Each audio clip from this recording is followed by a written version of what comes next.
আজকের জুমায় সমাগত সম্মানিত মুসল্লিয়ান ইকরাম, যাবতীয় প্রশংসা ও তারিফ আল্লাহ রাব্বুল আলামিনের জন্য নিবেদিত, যার অশেষ অনুগ্রহে আজকের এই জুমায় আমরা উপস্থিত হওয়ার সুযোগ পেয়েছি। আলহামদুলিল্লাহ। দরুদ ও শান্তির ধারা বর্ষিত হোক নবী মুহাম্মদুর রাসূলুল্লাহ সাল্লাল্লাহু আলাইহি ওয়াসাল্লামের প্রতি। আজকের খুতবার শুরুতেই সূরাতুল আনফালের দ্বিতীয় এবং তৃতীয় আয়াত তেলাওয়াত করেছি। এ দুটোর উপর আজকের সংক্ষিপ্ত খুতবা শেষ করার চেষ্টা করব ইনশাআল্লাহ তাআলা। খুতবার বিষয়বস্তু হলো মুমিনের পরিচয় ও বৈশিষ্ট্য। ঈমান আনয়ন করা আমাদের উপরে ফরজ। আল্লাহ তাআলার উপরে বিশ্বাস করা, যে যে বিষয়গুলোর প্রতি আল্লাহ বিশ্বাস করার জন্য নির্দেশ দিয়েছেন সেগুলোর প্রতি বিশ্বাস স্থাপন করা ফরজ, এবং বিশ্বাস স্থাপন করলে তাকে মুমিন বলা হয়। ঈমান মানে বিশ্বাস করা, আস্থা রাখা। এটাকে আবার নিশ্চিত বিশ্বাস, সংশয়মুক্ত বিশ্বাস করা, এটা শব্দগতভাবে এটাকে ঈমান বলা হয়। ঈমানের পরিভাষা আমরা সকলেই জানি। 6টি শাখা রয়েছে ঈমানের, যে 6টি শাখার প্রতি বিশ্বাস স্থাপন করলে একজন মানুষ ঈমানদার হতে পারে। তার মধ্যে আল ঈমানু বিল্লাহি ওয়া মালাইকাতিহি মানে আল্লাহ তাআলার প্রতি বিশ্বাস করা, ফেরেশতাগণের প্রতি বিশ্বাস স্থাপন করা, রাসূলগণের প্রতি বিশ্বাস স্থাপন করা, কিতাব, আসমানি কিতাব যেগুলো আমাদের উপর নাজিল করা হয়েছে সেটার প্রতি আনুগত্য করা, এবং পূর্ববর্তী যে কিতাব নাজিল হয়েছে সেগুলোকে স্বীকার করা এবং সেগুলোর প্রতি বিশ্বাস স্থাপন করা। এরপর আখিরাতের প্রতি বিশ্বাস স্থাপন করা, ভাগ্যের ভালো মন্দের প্রতি বিশ্বাস স্থাপন করা। এই সব কয়টা বিষয়ের প্রতি ঈমান আনা বা বিশ্বাস স্থাপন করাকে ঈমান বলে। তো যিনি ঈমান আনয়ন করেন, যিনি এগুলোর প্রতি বিশ্বাস স্থাপন করেন, শরীয়তের ভাষায় তাকে মুমিন বলা হয়।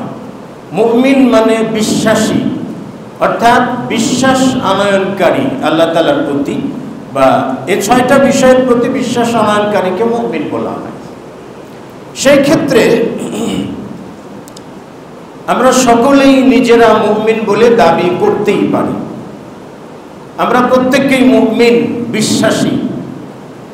বিশ্বাসের জায়গা থেকেই আজকে হয়তো মসজিদে যে কয়জনই এসেছি, বিশ্বাসের জায়গা থেকেই আমরা ঈদুল আদহায় কুরবানি করেছি। বিশ্বাসের জায়গা থেকেই বিরাট একটা দল তারা হজ পালন করার জন্য এখনো মক্কা অবস্থান করছেন হজ পরবর্তী সময়ে। তাহলে এই যা কিছু করছি আমরা বিশ্বাসের জায়গা থেকেই করছি। তো যেহেতু বিশ্বাসের জায়গা থেকেই করছি, সেক্ষেত্রে আমরা এই আমাদের কর্মগুলোর প্রতি ভালো একটা বেনিফিট, ভালো একটা পুরস্কার পাওয়ার আশা করতেই পারি। আশা আমরা করতেই পারি, কিন্তু আল্লাহ সুবহানাহু ওয়া তাআলা কত দেবেন তিনি তো দেখবেন। যে ঈমানদার বা বিশ্বাসী বলে দাবি করেছে আমরা সকলেই, কিন্তু প্রকৃত ঈমানদার কে সেটা তো আল্লাহ তাআলাই ভালো জানেন। আমার বিষয়টা তো আমি জানি না, আমার বিষয়টাও আল্লাহ সুবহানাহু ওয়া তাআলা জানেন। অন্যের বিষয়টাও আমি জানি না, অন্যের বিষয়টাও আল্লাহ সুবহানাহু ওয়া তাআলা ভালো জানেন। এজন্য শব্দগত পরিচয়ে আমরা মুমিন, বিশ্বাসী বলে দাবি করতেই পারি, কিন্তু এটার ইসতিলাহাত রয়েছে। প্রকৃত মুমিন কাকে বলে, তার পরিচয়টা কি? এটা কয়েকটা বৈশিষ্ট্য পাওয়া যায়। এই বৈশিষ্ট্যগুলো যদি আমার ভিতরে থাকে তাহলে আমি নিজেকে মুমিন বলে দাবি করতে পারবো এবং আমার দাবি করাটাও সার্থক হবে। আর এই বৈশিষ্ট্যগুলো যদি আমার মধ্যে না থাকে তাহলে আমার হয়তোবা দাবি করাটা হবে, কিন্তু দাবি করার সত্যতা আমার মধ্যে থাকবে না। সূরাতুল আনফালে আল্লাহ সুবহানাহু ওয়া তাআলা বলছেন যে ইন্নামাল মুমিনুনাল্লাযীনা ইযা যুকিরাল্লাহু ওয়াজিলাত কুলুবুহুম, নিশ্চয়ই মুমিন তাদেরকেই বলা হয় যাদের সামনে আল্লাহর জিকির হয়, আল্লাহর স্মরণ হয়, আল্লাহ তাআলার আলোচনা হয়, তখন তাদের অন্তরটা ভীত সন্ত্রস্ত হয়, মানে গলে যায়, নরম হয়ে যায়। এরপরে বলছেন ওয়াইদা তুলিয়াত আলাইহিম আয়াতুহু, যখন তাদের সামনে আল্লাহ তাআলার আয়াত বা নিদর্শনগুলোকে তুলে ধরা হয় তখন তাদের ঈমানটা বেড়ে যায়, ঈমান বাড়ে। তাহলে 2 নম্বর আলামত বা বৈশিষ্ট্য গেল। 3 নম্বর হইল ওয়াইদা তুলিয়াত আলাইহিম আয়াতুহু যাদাতুহুম ঈমানা ওয়া আলা রাব্বিহিম ইয়াতাওয়াক্কালুন। মুমিনদের 3 নম্বর বৈশিষ্ট্য হলো তারা তাদের রবের প্রতি আস্থা রাখে, ভরসা রাখে। 4 নম্বর হলো আল্লাযীনা ইউকিমুনাস সালাতা, যারা 5 ওয়াক্ত সালাত কায়েম করে। 5 নম্বর হলো ওয়া মিম্মা রাযাকনাহুম ইউনফিকুন, মানে আল্লাহ বলছেন আমি তাদেরকে যে রিজিক দিয়েছি, যে খাদ্য দিয়েছি, যে জীবিকা প্রদান করেছি তা থেকে তারা খরচ করে, মানে যাকাত প্রদান করে। এরপর আল্লাহ তাআলা বলেন উলাইকা হুমুল মুমিনুনা হাক্কান, এই সমস্ত লোকেরাই হলো প্রকৃত মুমিন। তাহলে দুটো আয়াত থেকে 5টি মুমিনের বৈশিষ্ট্য পাওয়া যায়, যে বৈশিষ্ট্যগুলো মুমিন ব্যক্তির পরিচয় বহন করে। তাহলে 5টি বিষয় আমাদের মধ্যে আছে কিনা পর্যালোচনা করার প্রয়োজনীয়তা রয়েছে। প্রথম কথা হইল যে ইযা যুকিরাল্লাহ, যখন ঈমানদার ব্যক্তির সামনে আল্লাহ তাআলার আয়াত, আল্লাহ তাআলার আলোচনা হয়, আল্লাহ তাআলার জিকির হয়, আল্লাহ তাআলার স্মরণ হয়, আল্লাহ তাআলার আলোচনা হয়, কথাবার্তা চলে, তখন তাদের ঈমানটা নরম হয়ে যায়। ওয়াজিলাত কুলুব, তাদের ঈমানটা নরম হয়ে যায়। তো ঈমান নরম হয়ে যাওয়ার ওয়াজিলাত কুলুব এর অর্থটা কি? এর অর্থটা কি? এটার অর্থ হইল খাশিয়াতুল কুলুবি ওয়া তারকুদ দুনুবি, মানে অন্তর ভীত সন্ত্রস্ত হওয়ার অর্থ হলো যাবতীয় পাপ পরিহার করা। বর্তমান সময়ে পত্র পত্রিকায় খুব বেশি প্রচারিত হচ্ছে রাসেল ভাইপার নামে একটা বিষধর সাপ আসছে, তাই না? বেশ কিছু অঞ্চলে এসেছে রাসেল ভাইপার সাপ, খুব বিষধর সাপ। আপনি ধরে নিন ক্ষেতের ভিতরে হাঁটা দিয়েছেন, দেখে ফেলেছেন আপনি ওই রাসেল ভাইপারটা। তো রাসেল ভাইপারটা দেখার পরে আপনি দৌড়িয়ে এসে কাঁপতে কাঁপতে অন্যজনকে বলছেন যে আমি রাসেল ভাইপার সাপ দেখে এসেছি। আপনাকে যদি বলা হয় যে যে জায়গায় সাপটা দেখেছো ওই জায়গায় দিয়ে তুমি একা একা হেঁটে যাবে, যাবে সে? হয়তোবা সাপ নাই, হয়তো চলে গেছে, কিন্তু তাকে যদি বলেন তুমি এই রাস্তা দিয়ে হেঁটে যাইবা, কিন্তু সে কি হেঁটে যাবে? যাবে না। কেন? তার অন্তরটা ভীত হয়েছে। এই ভীত হওয়াটাকে বলা হয় ওয়াজিলাত কুলুব, অন্তর ভীত সন্ত্রস্ত হওয়া। তো ভীত সন্ত্রস্ত হওয়ার অর্থ হলো ভয় পেয়েছি যেখানে, ওই জায়গাতে আর না যাওয়া। তো ইসলামে অন্তর ভীত সন্ত্রস্ত হওয়ার অর্থ হলো যে পাপ করতে যে ভয় পেয়েছি ওই পাপ কাজ পরিত্যাগ করা, এটা ওয়াজিলাত কুলুব। ওয়াজিলাত কুলুব মুহাম্মদ রাসূলুল্লাহ সাল্লাল্লাহু আলাইহি ওয়াসাল্লাম খাদিজাতুল কুবরা রাদিয়াল্লাহু তাআলা আনহাকে বললেন জাম্মিলুনি জাম্মিলুনি, মানে আমাকে চাদর দিয়ে জড়িয়ে দাও, আমাকে চাদর দিয়ে জড়িয়ে দাও। তারপর রাসূল সাল্লাল্লাহু আলাইহি ওয়াসাল্লাম কি বললেন? খাশিতু, আমি ভয় পাচ্ছি আমার ক্ষতির, আমার উপরে আমি ভয় পাচ্ছি। এই যে রাসূল সাল্লাল্লাহু আলাইহি ওয়াসাল্লাম যে নিজের উপরে ভয় পেয়েছেন, এটাকে বলা হয় ওয়াজিলাত কুলুব, অন্তর নরম হয়ে যাওয়া, অন্তর ভীত সন্ত্রস্ত হয়ে যাওয়া। তাহলে অন্তর নরম হওয়া বা ভীত সন্ত্রস্ত হওয়ার অর্থ হলো পাপ পরিহার করা, পাপ পরিত্যাগ করা, পাপ ছেড়ে দেওয়া।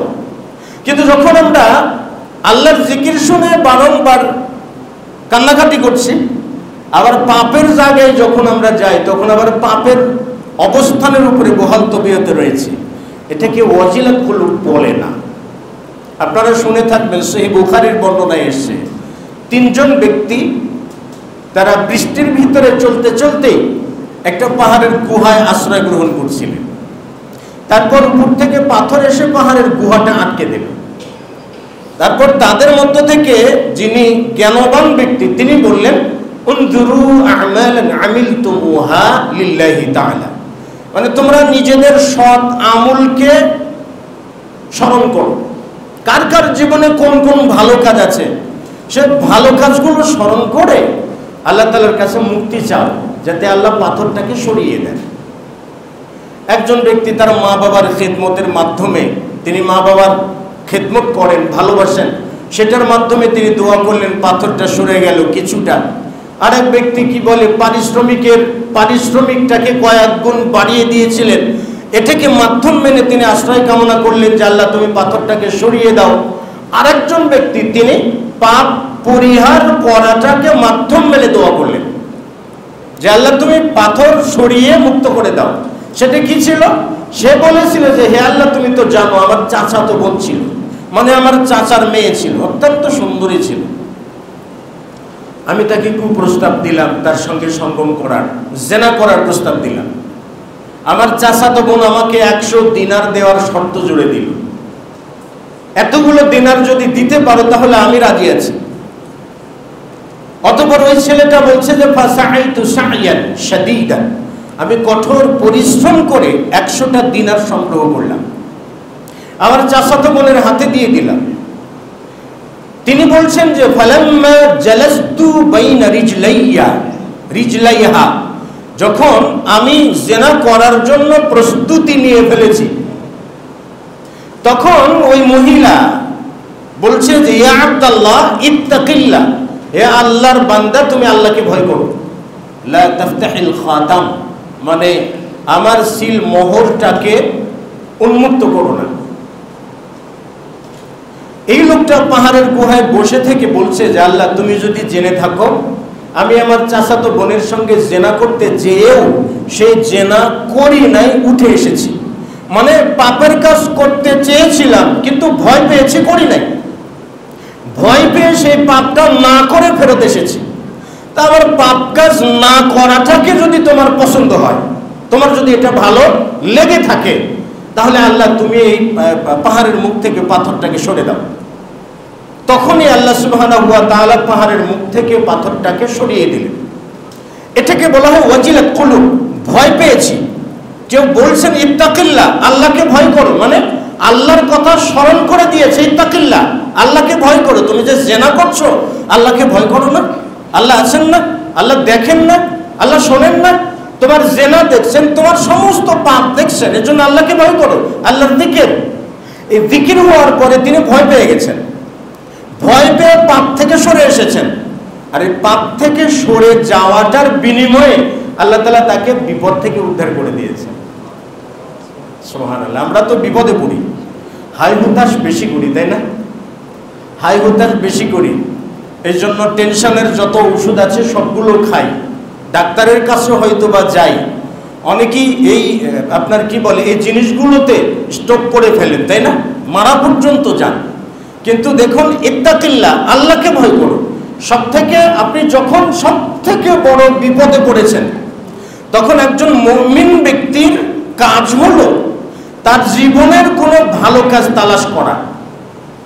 আমি কারো খেদমত করেছি কিনা, কোনো বিপদগ্রস্ত মানুষকে উদ্ধার করেছে কিনা, বা কোনো দিন রাত জেগে তাহাজ্জুদ পড়েছি কিনা, একা একা কোনো দিন ঘন্টার বেশি কোরআন তেলাওয়াত করেছি কিনা, মনোযোগ বসেছিল কিনা, কোনোটাই নাই। বাস নাই তো নাই, আর তো পাওয়া যাবে না। তখন কমপক্ষে খুঁজতে হবে যে জীবনে কখন কোন সময় পাপ কাজ করতে যেও করি নাই, ফেরত এসেছি, পাপ কাজ করার জন্য বেরিয়ে পড়েছি কিন্তু করি নাই, ফেরত এসেছি, আল্লাহর ভয়ে ফেরত এসেছি। বিপদগ্রস্ত ব্যক্তি ওটাকেই তালাশ করবেন, আর আল্লাহর কাছে বলবেন, আল্লাহ তোমার যদি এটা কবুল হয়ে থাকে, যদি ভালো লেগে থাকে, আজকে মহা বিপদে পড়েছি আল্লাহ তাআলা, তুমি আমাকে এই বিপদ থেকে উদ্ধার করে দাও। আল্লাহ আপনাকে বিপদ থেকে উদ্ধার করবেন। কেন? আপনি আল্লাহর জন্য পাপকে পরিহার করেছেন, মানে আল্লাহ তাআলার আত্মমর্যাদাকে আপনি সম্মান করেছেন। এই সম্মানের বিনিময়ে আল্লাহ সুবহানাহু ওয়া তাআলা আপনার প্রতি কৃতজ্ঞ থাকবেন। কৃতজ্ঞ থাকার অর্থ হলো বিপদ থেকে মুক্ত করা। আল্লাহ বান্দার প্রতি কৃতজ্ঞ হন, শুকরিয়া করেন। শুধু বান্দা কৃতজ্ঞ হয় না, আল্লাহ কৃতজ্ঞ হন। ওই যে আপনারা শুনেছেন যে এক ব্যক্তি কূপের ভিতরে নেমে পানি পান করে বেরিয়েছে, দেখছে যে কূপের বাইরে একটা কুকুর তার জিহ্বা দিয়ে ভিজা মাটি চাটছে, ভিজা মাটি চেটে চেটে সে তৃষ্ণা নিবারণ করছে। এটা দেখে লোকটার দিলে মায়া হয়েছে, আমাকে যখন পিপাসা লেগেছিল যতটা কষ্ট আমি পেয়েছি, হয়তো বা কুকুরটাও সেরকমই কষ্ট পাচ্ছে। অতঃপর তিনি কি করলেন, মোজা খুলে ফেললেন। তখন তো চামড়ার মোজা ছিল, মোজা খুলে দাঁত দিয়ে কামড়িয়ে ধরে কূপের ভিতর নেমে মোজা ভর্তি পানি উঠিয়ে নিয়ে এই কুকুরকে পানি পান করালেন। এই লোকটা যখন কুকুরকে পানি পান করালেন, হাদিসের ভাষাটা এরকম, ফাশাকারাল্লাহু লাহু, আল্লাহ তাআলা তার শুকরিয়া করলেন। কার? যে কুকুরকে পানি পান করালো, আল্লাহ তার শুকরিয়া করলেন, মানে তার কৃতজ্ঞতা প্রকাশ করলেন এবং তাকে মাফ করে দিলেন। তাহলে আপনি একটা সময় যদি পাপ থেকে বেঁচে থাকেন, এটা আল্লাহ তাআলা আপনার প্রতি কখনো অকৃতজ্ঞ হবে না। এই কৃতজ্ঞতা আল্লাহ তাআলা সুদে আসলে আপনাকে, সুদে আসলে বলছি কেন জানেন? আপনার জন্য আপনি যতটুকু কাজ করেন আল্লাহ এতটুকু রাখেন না, এটাকে আরো আল্লাহ বড় করেন, এটাকে আপনাকে চতুর্দিক থেকে কোনো না কোনো সময় আল্লাহ তাআলা দেবেন। কারণ আল্লাহ তাআলা অকৃতজ্ঞ নন, বান্দা অকৃতজ্ঞ হতে পারে। তো ইদা যুকিরাল্লাহু ওয়াজিলাত কুলুব, অন্তরটা ভীত সন্ত্রস্ত হয়। অন্তরটা ওয়াজিলাত কুলুব মানে অন্তর ভীত সন্ত্রস্ত হওয়ার অর্থ হইল যে ভয় পেয়ে পাপ পরিহার করা, ভয় পেয়ে অপরাধ পরিহার করা। যেখানে যে বাঘের থাবা খেয়েছেন একবার, ওই জায়গায় দ্বিতীয়বার যাবেন আপনি? যাবেন না। কেন? ভয় পেয়েছেন যে জীবনে একবার বেঁচেছে, আর কখনো হয়তো নাও বাঁচতে পারি, যাবো না। এটা ওয়াজিলাত কুলুব, এটা ওয়াজিলাত কুলুব, আপনার অন্তর ভীত সন্ত্রস্ত হয়েছে। কিন্তু এক জায়গায় যে আপনি বাঘের থাবা খেয়েছেন, আবার যে আপনি বাঘের পেটের ভিতরে ঢুকে পড়েছেন, এটাকে ওয়াজিলাত কুলুব বলে। ওই যে বলে না, আমাদের আঞ্চলিক ভাষায় বলে যে নেড়া বেলতলায় একবারই যায়, দ্বিতীয়বার যায় না। কেন? কারণ নেড়া একবার যদি বেলতলায় যায় আর মাথায় যদি একবার বেল পড়ে ফাটে, তাহলে সে ঠেলাটা বুঝবে, পরে আর কি যাইবে? কখনো যাবে না। এটাকে বলে ওয়াজিলাত কুলুব। কিন্তু পাপের ক্ষেত্রে আমরা ভয় পাই আবার পাপ করি, ভয় পাই আবার পাপ করি। এর অর্থ হলো কি? আমরা মূলতই ভয় পাই না, পরোয়া করি না আমরা। ওয়াজিলাত কুলুব, অন্তরটা ভীত সন্ত্রস্ত হয়। আমার আপনার বিবেককে জিজ্ঞেস করে দেখি তো, যে আল্লাহ তাআলার কথা স্মরণ হয়? স্মরণ হয়? হয় না তো। আল্লাহ তাআলার কথা যদি স্মরণ হইতো ভাই, তাহলে এই যে আমাদের কি কুরবানির ঈদ চলে গেছে না? কুরবানির ঈদ চলে গেছে। একজন ফকির, মহিলা ফকির, ভিক্ষুক, তার বক্তব্যটা আপনারা হয়তো পড়ে থাকবেন যে বড়লোকদের কুরবানির মধ্যে আমাদের হক আছে, কিন্তু বড়লোকেরা দেয় না। বাসার নিচতলায় আন্ডারগ্রাউন্ডে আপনার পশুটা জবাই করে ফ্রিজে ঢুকিয়েছেন, ফকির মিসকিন এসে এক টুকরা দিয়েছেন, দু টুকরা দিয়েছেন।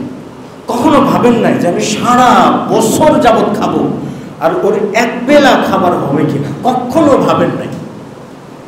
আপনার অন্তর কি নরম হয়েছে? এটাকে অন্তর ওয়াজিলাত কুলুব বলে? ঈদগাহ মাঠে ইমাম সাহেব বলেন নাই যে সকলকে দিয়ে খাবেন? বলেন নাই? বলেছেন তো।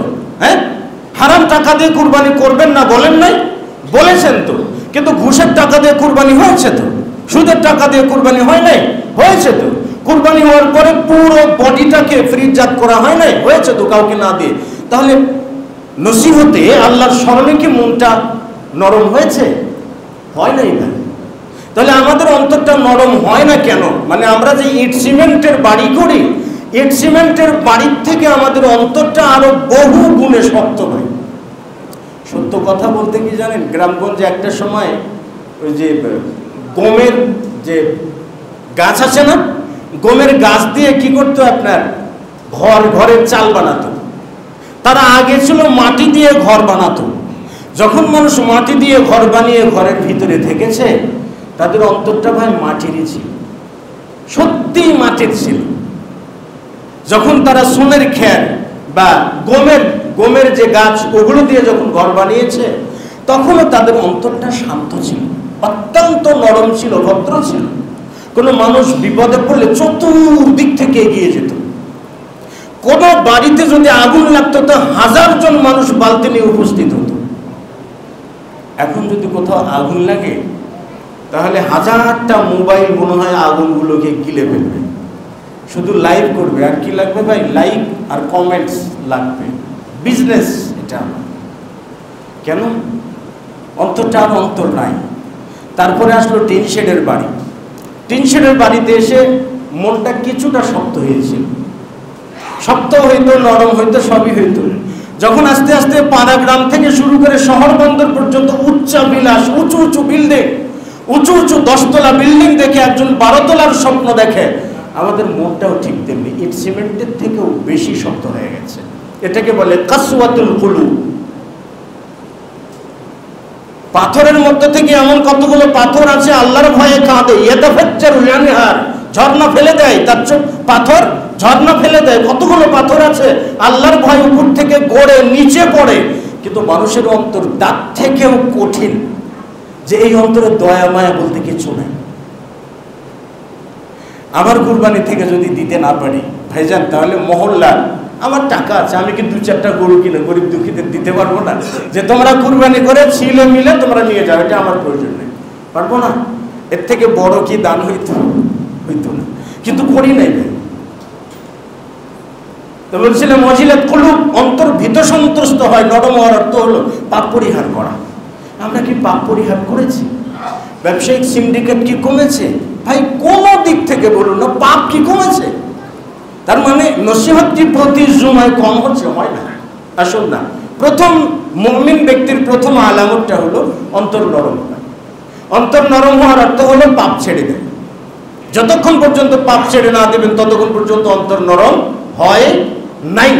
আচ্ছা, 2 নম্বর মুমিন ব্যক্তির আলামত হলো যখন তাদের সামনে আল্লাহ তাআলার আয়াত বা নিদর্শনগুলোকে উপস্থাপন করা হয়, তখন তাদের ঈমান বাড়ে, তখন তাদের ঈমান বাড়ে। সেই হিসাবে আল্লাহ তাআলার আয়াত, আল্লাহ তাআলার নিদর্শনকে শিক্ষা গ্রহণের চিন্তা নিয়ে দেখাটা, এটা শরীয়তের অন্তর্ভুক্ত একটা বিষয়।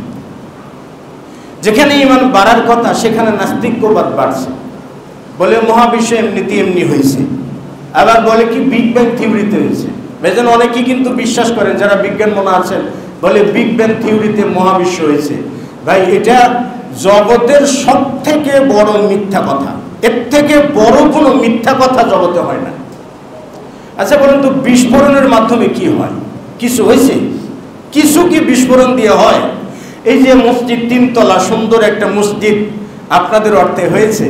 আচ্ছা, ইট, সিমেন্ট, রড, বালি সবগুলো একত্র করে বোমা মেরে দিলেই কি এরকম বিল্ডিং হয়ে যাবে? হয় না। তাহলে কোনো বিল্ডিংও বোমা মেরে বিস্ফোরণে হয় না, বাংলাদেশটাও বিস্ফোরণে হয় নাই। আপনার ছোট্ট একটা খুপড়ি ঘর, এটাও কিন্তু বিস্ফোরণে হয় না। যে বিজ্ঞানবাদীরা ধরেন বর্তমান সময়ে ক্যামেরা আবিষ্কার হয়েছে, এটা কি বিস্ফোরণের মাধ্যমে হয়েছে? কোনদিনই কি হয়েছে? হয় না। আপনি কোন কাজ দেখবেন যেটা বিস্ফোরণ হয়েছে? জগতের কোনো কিছু বিস্ফোরণে হয় না। তাহলে এই মহাবিশ্বটা কি করে বিস্ফোরণে হয়? এর থেকে বড় কোনো মিথ্যা এই জগতে আর নেই। তুলিয়াত আলাইহিম আয়াতু, আল্লাহ তাআলার আয়াত কি? আল্লাহ তাআলার নিদর্শন কি? আসমান জমিন সবই আল্লাহ তাআলার আয়াত, আল্লাহর নিদর্শন। পাহাড়গুলো আল্লাহ তাআলার নিদর্শন। আল্লাহ তাআলা আপনাকেই বলছেন, আমাকে বলছেন, ইন্না ফি খালকিস সামাওয়াতি ওয়াল আরদি ওয়া ইখতিলাফিল লাইলি ওয়ান নাহারি লাআয়াতিল লিউলিল আলবাব। নিশ্চয়ই আসমান এবং জমিন সৃষ্টির মাঝে, রাত এবং দিনের পরিবর্তনের মাঝে, দিন যায় রাত আসে, রাত যায় দিন আসে। এই যে একটা নিয়ম মেনে প্রত্যেকটা দিন আপনি রাত পান, প্রত্যেকটা দিন আপনি দিন পান, একটুও হেরফের হয় না। হেরফের হয় কোত্থেকে বলেন? আজকে ঠিক সন্ধে যে কয়টায় সূর্য ডুববে, আজকের দিনের ঠিক যে কয়টায় সূর্য ডুববে, আগামী বছরের এই তারিখে সূর্যটা ঠিক একই টাইমে ডুবে যাবে। মানে কি, একটা সেকেন্ড বলেন, মিনি সেকেন্ড বলেন, পলি সেকেন্ড বলেন, একটুও হেরফের হয় না। কখনো কি চিন্তা করে দেখেছি যে এত সুন্দর করে নিয়ম মেনে?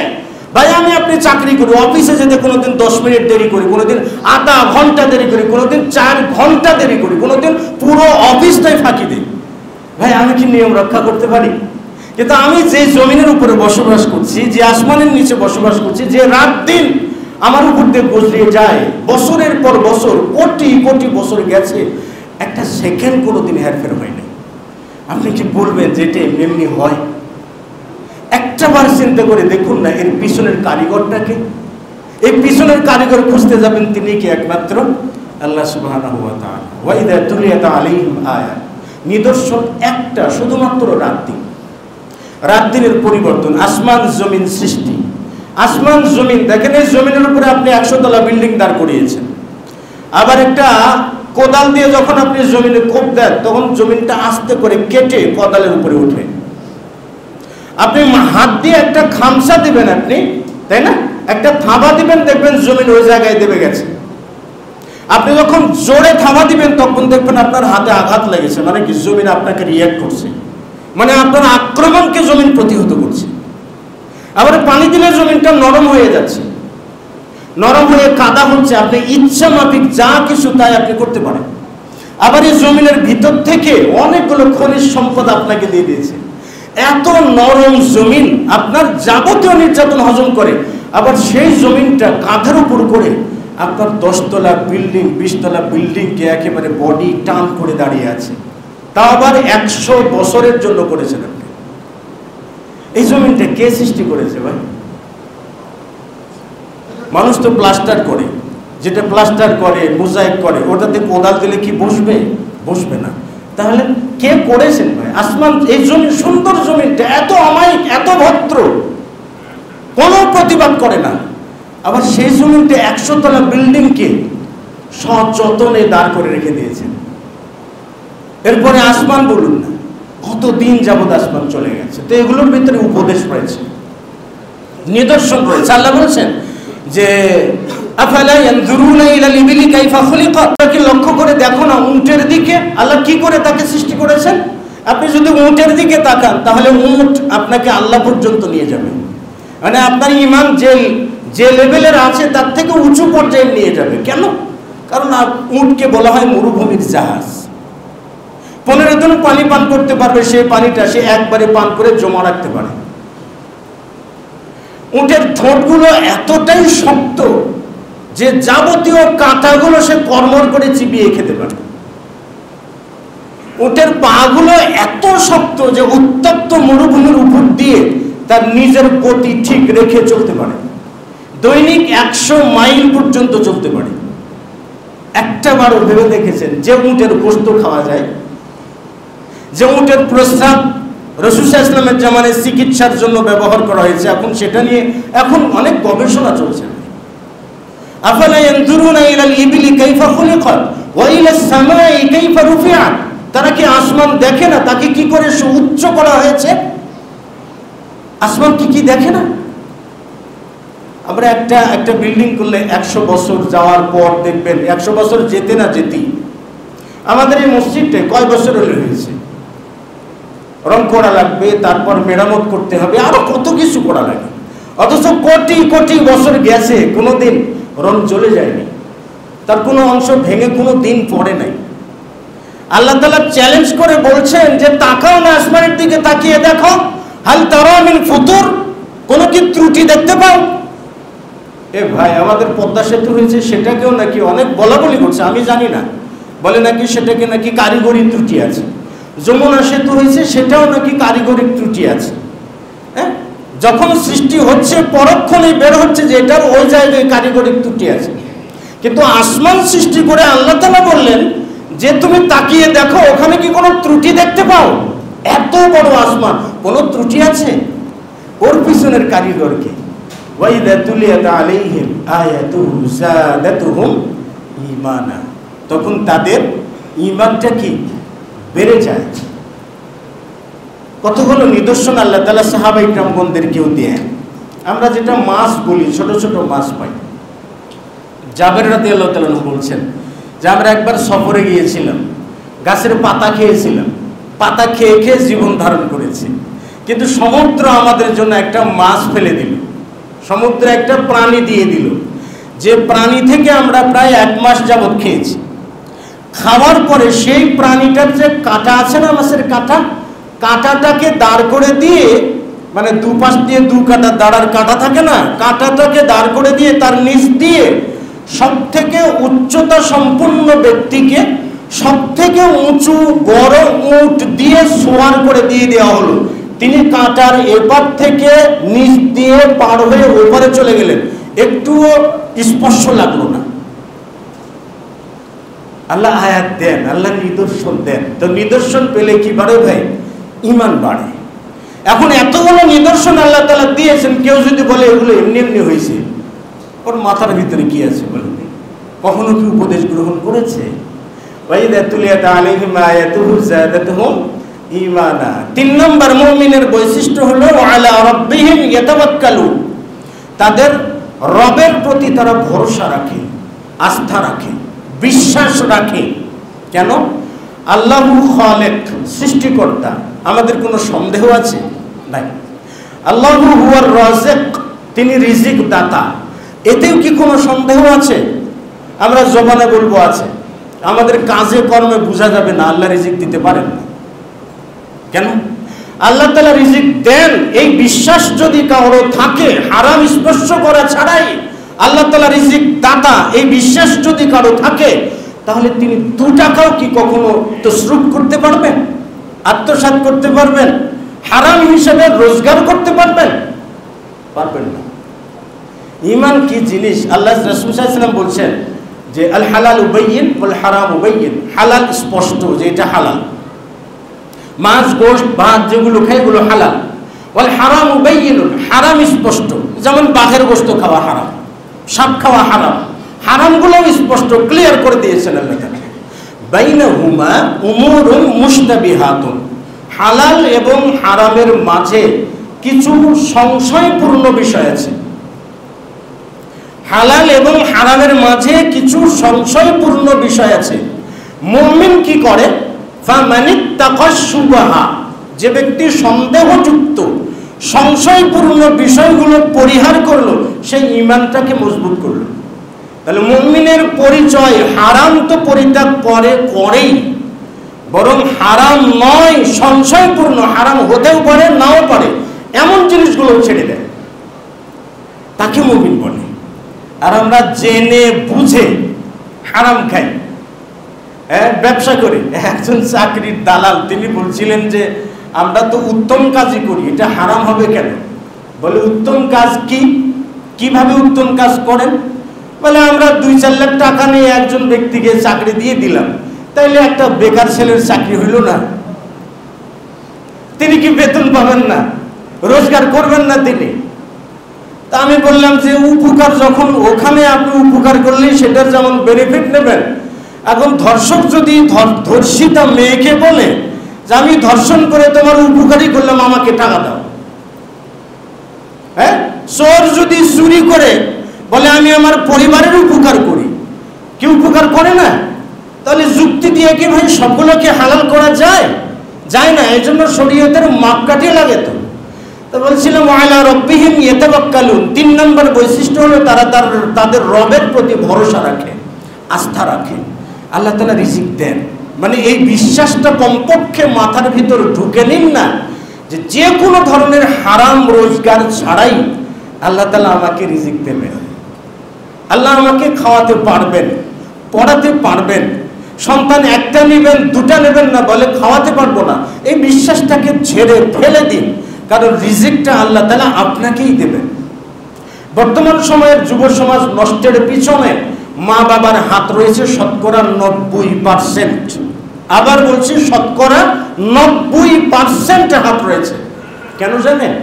সন্তানকে 2 ঘন্টা সময় দেওয়ার মতো সময় আমার নাই। কেন? আমার যে শুধু টাকা চাই আর টাকা চাই। আপনি টাকা চান আর টাকা চান, টাকা চাইতে চাইতে টাকার পাহাড় করেছেন। আর আপনার সন্তান প্রতিদিন 1 লাখ টাকার নেশা করে, টাকা দিয়ে কি করবে? এজন্য সন্তানকে কখনো টাকার লোভ দেবেন না। সন্তানকে সম্পদ তৈরি করুন, সন্তানের জন্য সম্পদ নয়, সন্তানকে সম্পদ তৈরি করুন। তাহলে আপনার দুনিয়াও নিশ্চিত থাকবে, আখিরাতও নিশ্চিত থাকবে। উভয় জগতে আল্লাহ তাআলা আপনাকে সম্মান দান করবেন। যোগ্য সন্তানরা মা বাবা মারা গেলে তাদের জন্য দোয়া করে, আলা রব্বিহিম ইয়াতাওয়াক্কালুন, আল্লাহ তাআলার প্রতি ভরসা রাখুন না, আল্লাহর রিজিক আপনাকে দেবেন। মুহাম্মদ বিন ইসমাইল রাহিমাহুল্লাহ সিয়ারু আলামিন নুবালা, মুহাম্মদ বিন ইসমাইল একটা হাদিস সংগ্রহ করার জন্য বেরিয়ে গেছেন, কিন্তু খাবারের যে পোটলা ছিল নিতে মনে নাই, ভুলে গেছেন।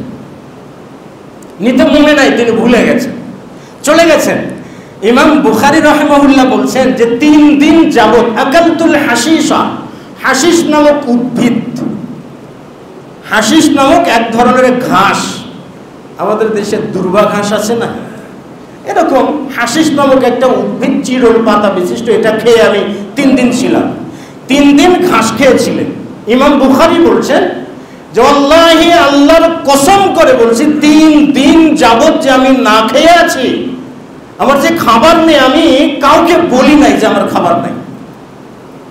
কিন্তু 3 দিন পরে একজন ব্যক্তি একটা স্বর্ণের দিনারের পোটলা নিয়ে এসে আমার হাতে দিয়ে বলছে, আনফিক ইয়া মুহাম্মদ ইবনে ইসমাইল আলা নাফসিক, ও মুহাম্মদ বিন ইসমাইল, এই পোটলাটা তোমার জন্য খরচ করে ফেলো, এটা তোমার জন্য, তুমি খরচ করো। আর ইমাম বুখারী বলছেন আল্লাহর কসম আমি 3 দিন কাউকে বলি নাই যে আমার কাছে টাকা নাই, আমি না খেয়ে আছি, বলি নাই। তো তিনি যখন না খেয়েছিলেন, তার না খেয়ে থাকাটা বুঝেছেন কে? আল্লাহ তাআলা বুঝেছেন। একটা পুটলা পাঠিয়ে দিয়েছেন কে? আল্লাহ তাআলা দিয়েছেন। তাকে যদি দিয়ে এভাবে সাহায্য করতে পারেন, আমাদের করবেন না? রাসূলের হাদিস, সাহাবায়ে কিরামগণদের মধ্যে একজন সাহাবী ছিলেন, গরীব সাহাবী, বাড়িতে প্রবেশ করেছেন, মুসনাদে আহমদে এসে দেখেন বাড়িতে কোনো খাবার নেই, স্ত্রী সন্তান সন্ততি রয়েছে, তিনি লজ্জায় বেরিয়ে গেলেন। এদিকে স্ত্রী দেখছেন যে তার স্বামী লজ্জায় বাড়ি থেকে বেরিয়ে গেলেন, খাবার নাই, এজন্য বেরিয়ে গেলেন। তিনি কি করলেন জানেন? বুদ্ধিমতী মহিলা কাকে বলে দেখেন, তিনি কি করলেন? জাঁতা ছিল যেটা, জাঁতার উপরে পাটাতনটাকে এমনিতে ফিট করে দিলেন এবং জাঁতার নিচে বড় একটা চারি বসিয়ে দিলেন, চুলার উপরে পাতিল বসিয়ে দিলেন।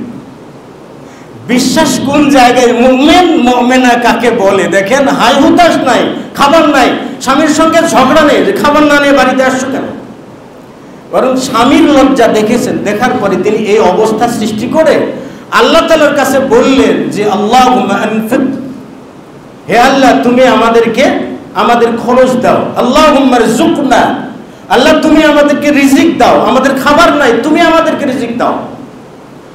যখন আল্লাহ তাআলার কাছে যখন রিজিক চেয়েছেন, তখন জাঁতা ঘোরা শুরু করেছে, অটোমেটিক্যালি জাঁতা ঘোরা শুরু করে দিয়েছে, ঘুরছে আর আটা পড়ছে।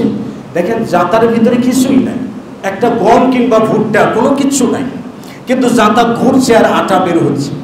আটা বের হতে হতে নিচের যে চারি আছে ওটা ভরে গেছে, চুলার উপরের পাতিলটাও ভরে গেছে।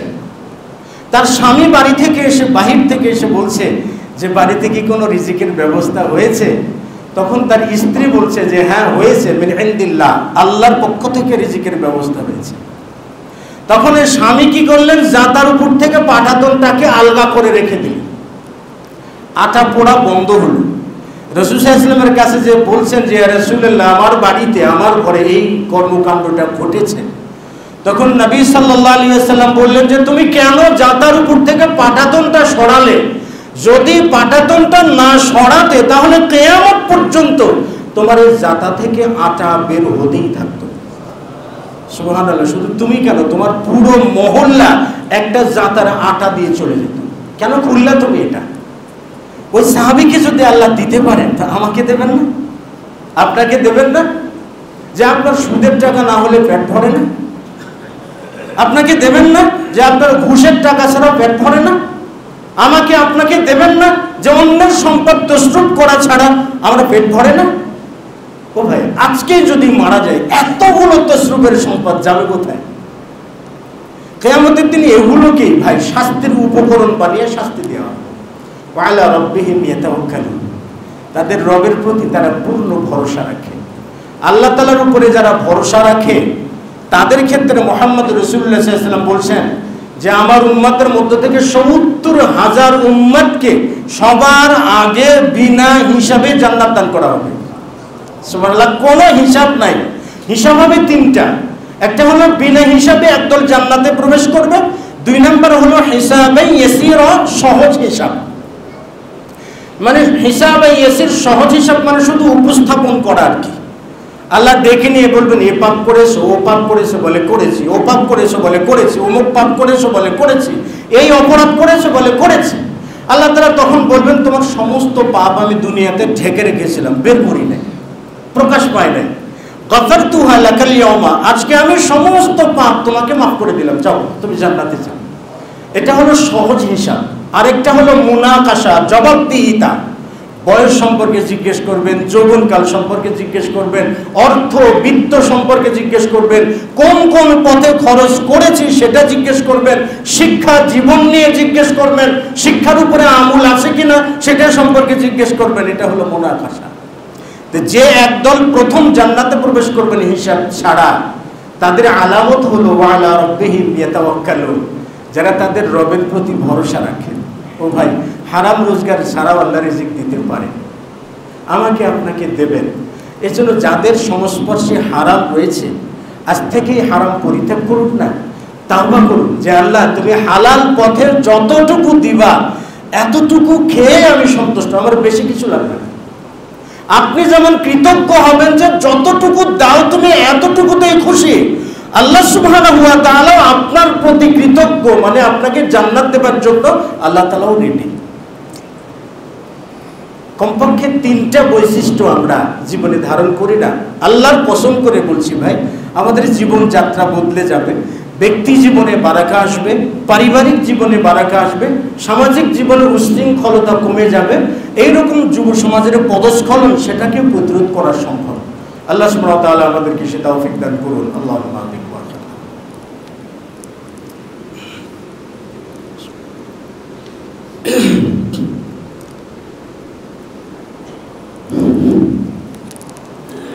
আলহামদুলিল্লাহি রাব্বিল আলামিন ওয়াসসালাতু ওয়াসসালামু আলা নাবিয়িনা মুহাম্মদ ওয়া আলা আলিহি ওয়া সাহবিহি আজমাইন ওয়া বা'দ।